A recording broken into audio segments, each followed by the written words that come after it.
नमस्कार दोस्तों। आइए इसके पहले हम लोग वंशागति का आणविक आधार का पार्ट 1 यानी भाग 1 पढ़ चुके थे। आज वंशागति का आणविक आधार का भाग 2 पढ़ेंगे। भाग 1 में हम लोग देख रहे थे, यहाँ तक पढ़ चुके थे कि डीएनए के वंशागत के आधार यानी डीएनए को माना गया कि वंशागति का आधार है। इसके प्रूफ करने के लिए, साबित करने के लिए ग्रिफिथ का रूपांतरण प्रयोग पढ़ चुके थे। ग्रिफिथ का रूपांतरण प्रयोग में हम लोग जाने थे कि ग्रिफिथ महोदय जो हैं निमोनिया रोग उत्पन्न करने वाला एक डिप्लोकोकस या न्यूमोकोकस नामक जीवाणु लिए थे। उसके 2 प्रकार थे। डिप्लोकोकस या न्यूमोकोकस के 2 प्रकार थे। एक था आर स्ट्रेन, दूसरा एस स्ट्रेन। आपको पता है कि आर स्ट्रेन रोग उत्पन्न नहीं करता था और एस स्ट्रेन जो है से निमोनिया नामक रोग उत्पन्न करता था। यहां तक ग्रिफिथ जो है इस रूपांतरण प्रयोग में यह भी साबित किए थे, आर स्ट्रेन जो है, आर स्ट्रेन में एस स्ट्रेन को गर्म करके यानी एस स्ट्रेन को गर्म करके मार दिए थे और मारने के बाद आर स्ट्रेन के साथ में मिला दिए थे। जैसे ही आर स्ट्रेन के साथ में मिलाए थे और माइस में यानी चूहा में मिलाने का काम किए थे तो चूहा मर गया था। तो ग्रिफिथ महोदय ये नहीं समझा पाए थे कि आखिर एस स्ट्रेन में से आर स्ट्रेन में कौन सा पदार्थ गया था जिसकी वजह से चूहा की मौत हो गई थी। लेकिन इतना तो जरूर पता था कि एस स्ट्रेन को जब चूहा मिलाया गया था तो मौत हो गई थी, आर स्ट्रेन को मिलाए थे तो नहीं मौत हुई थी, और जब एस स्ट्रेन को गर्म करके मिलाया गया था तो चूहा की मौत नहीं हुई थी।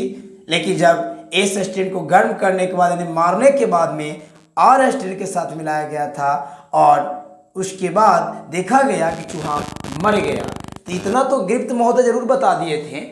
ग्रिफिथ महोदय ये तो जरूर बताए थे कि एस स्ट्रेन में से आर स्ट्रेन में कुछ तो पदार्थ गया है जिसके कारण से एस स्ट्रेन का निर्माण आर स्ट्रेन में हो गया था और चूहा का मौत हो गया क्योंकि उसको निमोनिया नामक रोग उत्पन्न हो गया था। तो आइए यही बात को जिन्होंने नहीं समझा पाए, ग्रिफिथ महोदय पूरा क्लियर नहीं कर पाए कि क्या एस स्ट्रेन में से गया था आर स्ट्रेन के अंतर्गत में, उसको आज 3 वैज्ञानिक मिलकर के समझाने की कोशिश करेंगे। कितने वैज्ञानिक मिलकर के? हाँ, 3 वैज्ञानिक। कौन कौन है? एवेरी,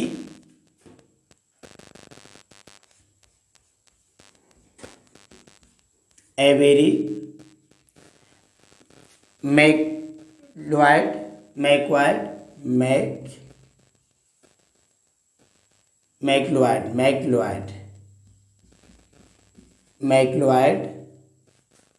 व मैककार्टी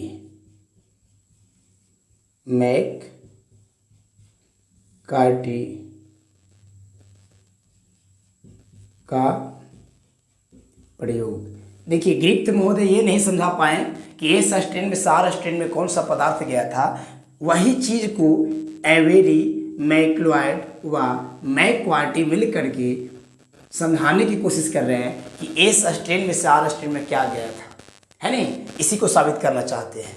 तो आइए, इन्होंने जो है एस स्ट्रेन बैक्टीरिया को ले लिया, एस स्ट्रेन, ये तीनों मिल करके एस स्ट्रेन बैक्टीरिया को लिया और एस स्ट्रेन बैक्टीरिया में प्रोटीन था। क्या था? प्रोटीन, कार्बोहाइड्रेट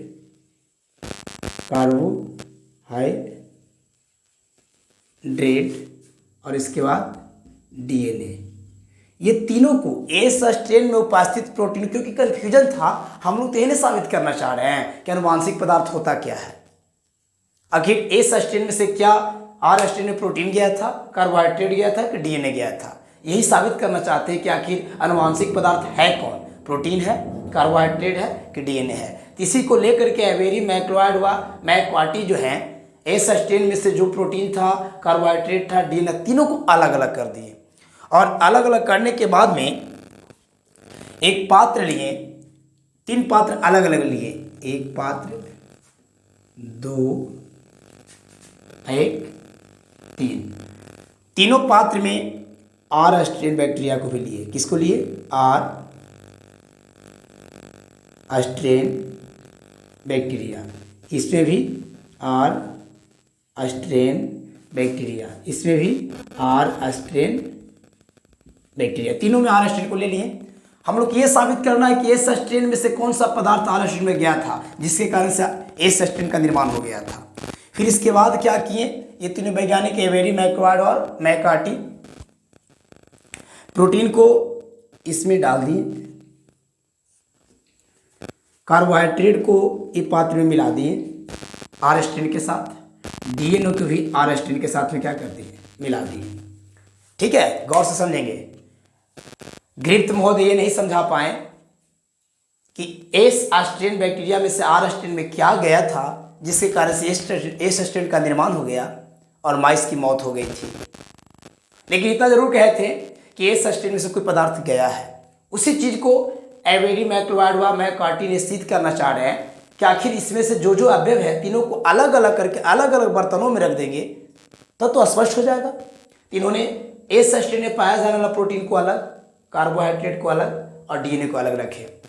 अब 3 पात्र लिए, कांच का पात्र है, तीनों पात्र में आर स्ट्रेन को रख दिए हैं। तीनों पात्र में किसको रख दिए? आर स्ट्रेन को। अब प्रोटीन को इसके आर स्ट्रेन के साथ मिला रहे हैं, कार्बोहाइड्रेट को आर स्ट्रेन के साथ मिला रहे हैं, डीएनए को आर स्ट्रेन के साथ में क्या कर रहे हैं? मिला रहे हैं। कुछ देर बाद देखा जा रहा है तो इसमें एस स्ट्रेन जो है, एस स्ट्रेन नहीं बन पाया, एस स्ट्रेन का निर्माण नहीं हो पाया है। इसमें भी देखा गया कि एस स्ट्रेन जो है नहीं बन पाया, लेकिन इसमें देखा जा रहा है कि एस स्ट्रेन जो है बन गया है, एस स्ट्रेन का निर्माण हो गया है। यानी एवेरी, मैकवार्ड व मैकार्टी के अनुसार ये देखें कि आखिर इसमें 3 गो अवयव है, प्रोटीन है, कार्बोहाइड्रेट है, डीएनए है, तो आनुवांशिक पदार्थ होता कौन है? डीएनए से एस स्ट्रेन में से आर स्ट्रेन में कौन सा पदार्थ लेकर के गया है? प्रोटीन ले गया था, कार्बोहाइड्रेट ले गए थे, डीएनए ले गया था। इसी को साबित करने के लिए 3 गो बर्तन लिए कांच का और तीनों बर्तन में आर स्ट्रेन को रख दिए थे। अब देखिए कि प्रोटीन को जब आर स्ट्रेन के साथ मिला रहे हैं तो एस स्ट्रेन का निर्माण नहीं हो रहा है। का मतलब है कि एस स्ट्रेन का गुण को प्रोटीन नहीं भेजने का काम कर रहा है। अब कार्बोहाइड्रेट को, जो कार्बोहाइड्रेट किसका है? एस स्ट्रेन का ही है, कार्बोहाइड्रेट को भी आर स्ट्रेन के साथ मिला रहे हैं तो एस स्ट्रेन का निर्माण नहीं हो रहा है। इसका अर्थ हो रहा है कि कार्बोहाइड्रेट भी एस स्ट्रेन को निर्माण नहीं कर रहा है। इसका मतलब है कि कार्बोहाइड्रेट भी पदार्थ को ढोने का काम नहीं कर रहा है। डीएनए को जब मिलाए हैं आर स्ट्रेन के साथ में तो एस स्ट्रेन का निर्माण हो चुका है। एक अर्थ है कि डीएनए ही मृत एस स्ट्रेन में से आर स्ट्रेन में गया था। इससे साबित होता है कि डीएनए आनुवांशिक पदार्थ है। ग्रिप्त भी बताए थे लेकिन कंफर्म नहीं बता पाए थे, लेकिन एवेरी, मैकवार्ड व मैकार्टी का प्रयोग से पता चल गया कि डीएनए ही आनुवांशिक पदार्थ है जो जनक के, माता पिता के गुणों को संतानों भेजने का काम करता है। अब इसके बाद एक और प्रमाण है, उसको जान लेंगे हम लोग, है ना, जो सबसे ही महत्वपूर्ण और बेस्ट है डीएनए के प्रमाण से संबंधित। हमें पूरा विश्वास है कि यदि आप गौर से देखेंगे तो आपको वीडियो जरूर समझ में आएगा, और यदि कोई दिक्कत हो तो कमेंट भी किया कीजिए। देखिए अब तीसरा प्रयोग जो है वो तीसरा प्रयोग है अल्फ्रेड डी हार्शे। तीसरा प्रयोग क्या है? अल्फ्रेड डी हार्शे एवं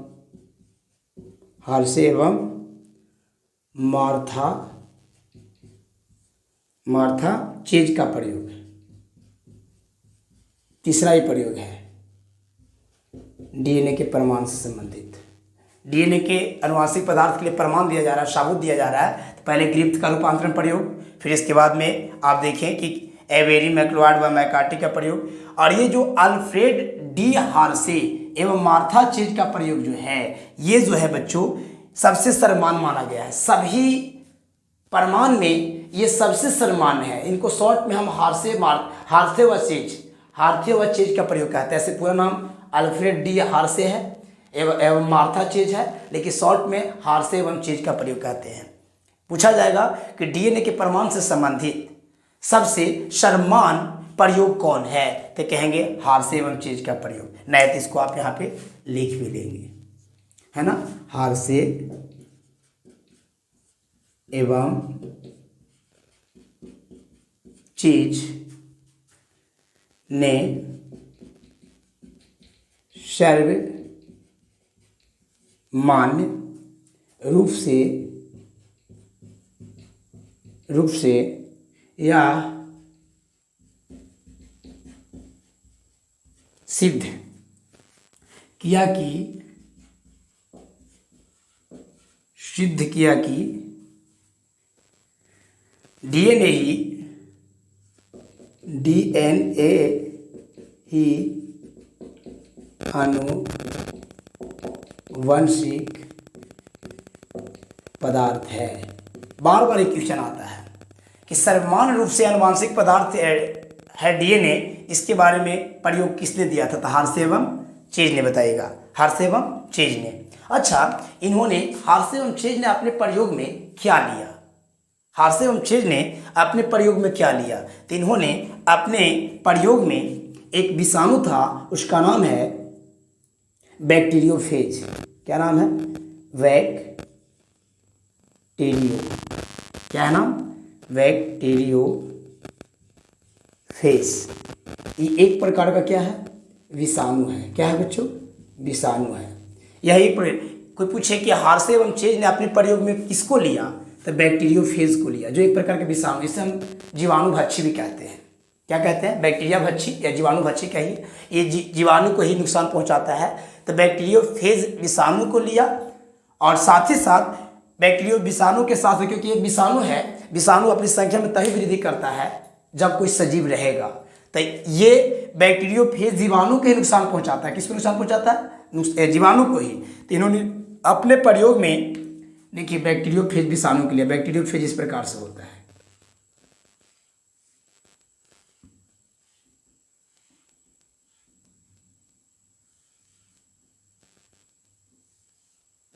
ये क्या है?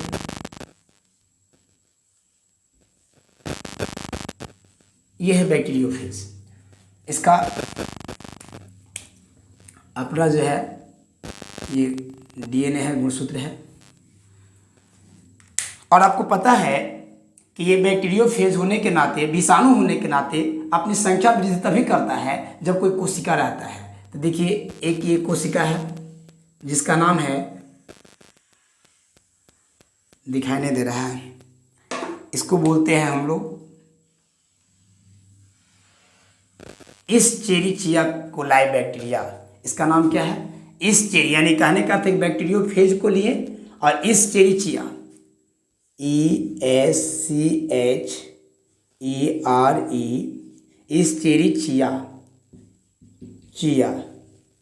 कोलाई बैक्टीरिया को। देखिए, हार्से एवं चेज ने अपने प्रयोग में बैक्टीरियोफेज विषाणु को लिया, और इस्चेरिचिया कोलाई, यानी इसको शॉर्ट में बोलते हैं ई कोलाई। क्या बोलते हैं? ई कोलाई बैक्टीरिया को। इसको क्यों लिया? क्योंकि विषाणु जो होता है अपनी संख्या में वृद्धि तब करता है जब कोई जीव रहता है, अर्थात अपनी संख्या वृद्धि नहीं करता है। तो वो अपनी संख्या वृद्धि करने के लिए ई कोलाई बैक्टीरिया को इन्होंने चयन किया, यानी इसको संख्या वृद्धि करवाने के लिए ई कोलाई बैक्टीरिया को लिए हार्से एवं चेज ने। हार्से एवं चेज ने किसको लिया? बैक्टीरियोफेज जो एक विषाणु है, किसको नुकसान पहुंचाता है? जीवाणु को नुकसान पहुंचाता है। जीवाणु कौन सा लिए? इस्चेरिचिया कोलाई, इसको शॉर्ट में बोलते हैं ई कोलाई बैक्टीरिया। ये जो डायग्राम बनाए हैं ये आपको है बैक्टीरियोफेज का। ये नीचे जो डायग्राम बनाए हैं ये आपका है इस्चेरिचिया कोलाई। ये बैक्टीरिया होता है। बैक्टीरिया में आप जानते हैं न्यूक्लियस नहीं होता है। बैक्टीरिया में न्यूक्लियस नहीं होता है। इनका जो क्रोमोसोम है इस प्रकार से इसमें बिखरा हुआ रहता है। ये किसका है? ये क्रोमोसोम जो है ई कोलाई बैक्टीरिया का है। किसका है बच्चों? ई कोलाई बैक्टीरिया का। अब जो ये बैक्टीरियोफेज है, ई कोलाई बैक्टीरिया के ऊपर में आकर के इस प्रकार से कोशिका भित्ति से चिपक जाता है। और ये जैसे ही चिपकता है, चिपकने के बाद अपने मटेरियल को, अपने डीएनए को इसमें ट्रांसफर कर देता है। किस में ट्रांसफर किया? ई कोलाई बैक्टीरिया में। याद रखेंगे, बैक्टीरियोफेज अपने मटेरियल को, अपने गुणसूत्र को ट्रांसफर कर दिया ई कोलाई बैक्टीरिया में। जैसे ही ई कोलाई बैक्टीरिया में आता है तो ई कोलाई बैक्टीरिया समझता है कि ये मेरा ही डीएनए है, ये मेरा ही डीएनए है, तो इसे कुछ नुकसान नहीं पहुंचाता है। और ये डीएनए के ऊपर में किसका सूचना है? क्योंकि डीएनए के पास सूचना होता है नए जीवों को बनाने का, तो इसके पास तो सूचना था बैक्टीरियोफेज बनाने का। जैसे ही इसमें आता है बैक्टीरियोफेज में बहुत सारे मात्रा में, इस प्रकार से बहुत सारे मात्रा में क्या बना दिया? बैक्टीरियोफेज बना दिया। बहुत सारे मात्रा में, बहुत सारे मात्रा में क्या बना दिया? बैक्टीरियोफेज बना दिया। बैक्टीरियोफेज बनाना शुरू कर दिया। तो देखिए, तो जेनेटिक मटेरियल कहाँ भेजा? ई कोलाई बैक्टीरिया में। जेनेटिक मटेरियल कहाँ भेजा?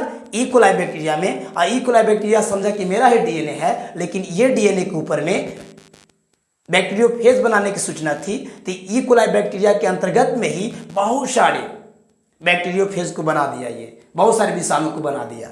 चलिए, हर्षे हम चेंज की प्रक्रिया को फिर से समझते बताइएगा कि अभी तक जितने भी परमाणु में दिए गए हैं डीएनए के अनुवांशिक पदार्थ को साबित करने के लिए, उन सब में समान रूप से, यानी हर्षे एवं चेज ने समान रूप से यह सिद्ध किया कि डीएनए ही अनुवांशिक पदार्थ है। हर्षे एवं चेज ने अपने प्रयोग में किसको लिया? बैक्टीरियोफेज को। यह एक प्रकार का क्या है? विषाणु है। विषाणु होने के नाते यह ऐसे अपनी संख्या वृद्धि नहीं करता है, इसलिए क्या चयन किया? एस्चेरिचिया कोलाई, इसको हम शॉर्ट में बोलते हैं ई कोलाई बैक्टीरिया को लिया। यानी बैक्टीरियोफेज और ई कोलाई बैक्टीरिया दोनों को लिया। इसको इसलिए लिया कि ताकि इसकी संख्या वृद्धि करवा सके। आइए इनके प्रयोग की विस्तृत रूप से जानते हैं, क्योंकि समान रूप से इसमें स्पष्ट हो जाना चाहिए कि हाँ, डीएनए ही अनुवांशिक पदार्थ है। आइए, बैक्टीरियोफेज को इन्होंने दो माध्यम में लिया। कितने माध्यम में? बैक्टीरियोफेज के कितने माध्यम में लिया? दो माध्यम में। बैक्टीरियोफेज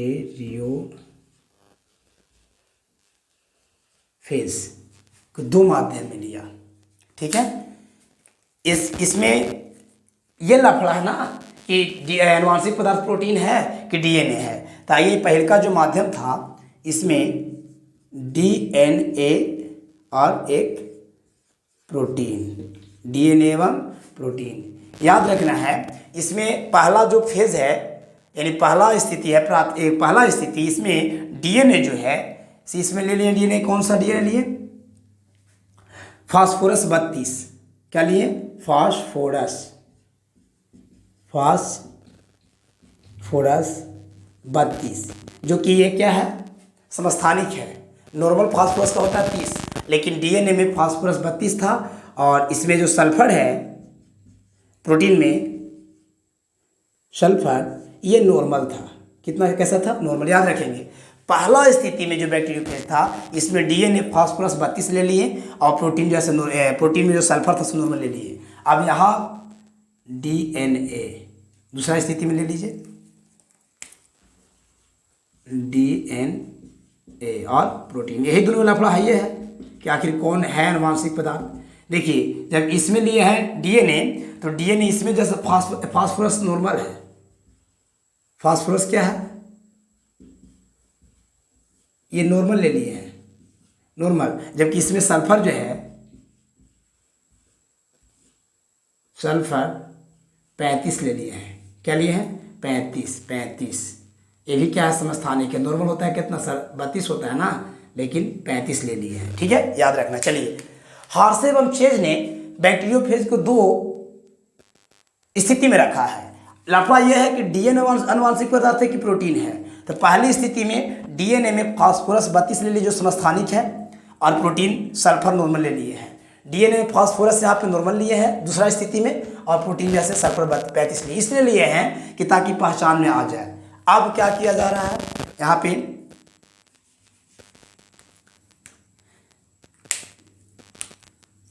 बनाया गया बैक्टीरियोफेज। क्या बनाया गया? बैक्टीरियोफेज। चलिए इनका ब्लू से तब ब्लू से बना देते हैं।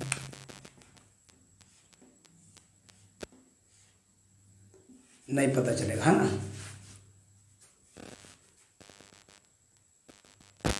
और ऊपर लिख देते हैं कि ताकि दिखाई दे आप लोग के, बहुत बड़ा लिख दिए थे बैक्टीरियोफेज। बैक्टीरियोफेज, इसमें डीएनए जो है और प्रोटीन लिए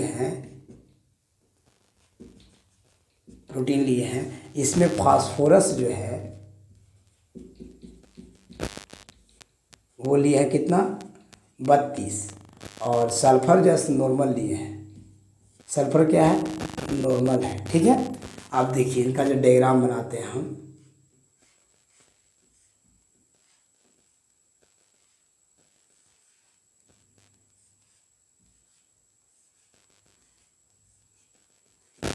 देखिए ये हो गया, ये पहला स्थिति का। इसको ऊपर लिख देते हैं ताकि बोर्ड छोटा है। आप लोग का दुलार प्यार आशीर्वाद रहेगा तो बोर्ड भी बड़ा हो जाएगा। पहले आप लोग लाइक शेयर कमेंट कीजिए कि ताकि आप मेरा चैनल जैसे गरीब है, गरीब से कुछ हद तक सही हो जाए कि बड़ा बोर्ड ले दे। बैक्टीरियोफेज,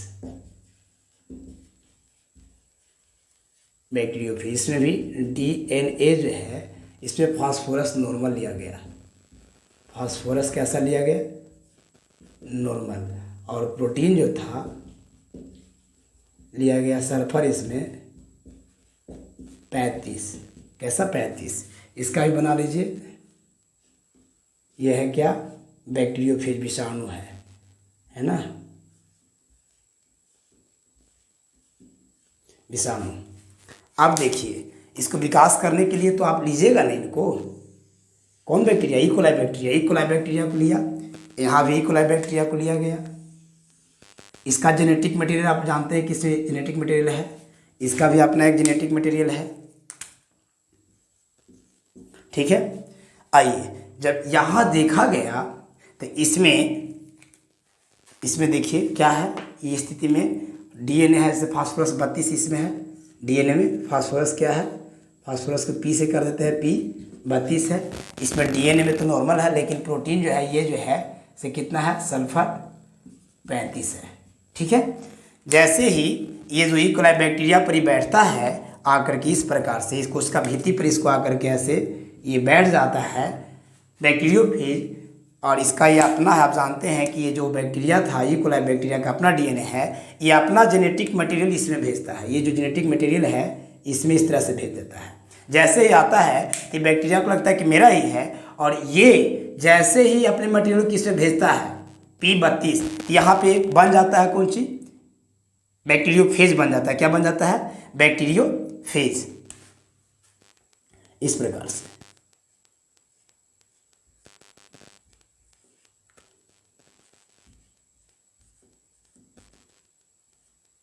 बैक्टीरियोफेज बन गया। और जैसे बैक्टीरियोफेज बना तो देख रहा है कि इसमें P32 मौजूद है, इसमें P32 मौजूद है। और जब यहाँ देखा तो इसका ये अपना, इसका ये अपना है इकोलाई बैक्टीरिया का। और ये जो बैक्टीरियोफेज है ये इसमें देख रहा है कि ये नॉर्मल था। ये क्या था? डीएनए नॉर्मल था। और ये प्रोटीन क्या था? सल्फर 35 था। लेकिन ये जो है अपना जेनेटिक मटेरियल जो है ये वाला जो है नॉर्मल वाला यहाँ पे ट्रांसफ़र किया। नॉर्मल क्या किया? ट्रांसफ़र किया। अपना नॉर्मल वाला इसका है, ये जो नॉर्मल है डीएनए इसका है। और यहाँ जो बना बैक्टीरियोफेज इस प्रकार से, तो इसमें देखा जा रहा है बच्चों, इसमें देखा गया कि फास्फोरस जो है नॉर्मल है। और ये प्रोटीन जो है सल्फर जो है सल्फर 35 एब्सेंट है, नहीं है। फिर से समझेगा ये हार्से वंचेज ने बैक्टीरियोफेज को लिया जो एक प्रकार का विषाणु था। इसको विकास करवाने के लिए इकोलाई बैक्टीरिया को लिया। किसको लिया? इकोलाई बैक्टीरिया को लिया था। अब बात ये था कि इनको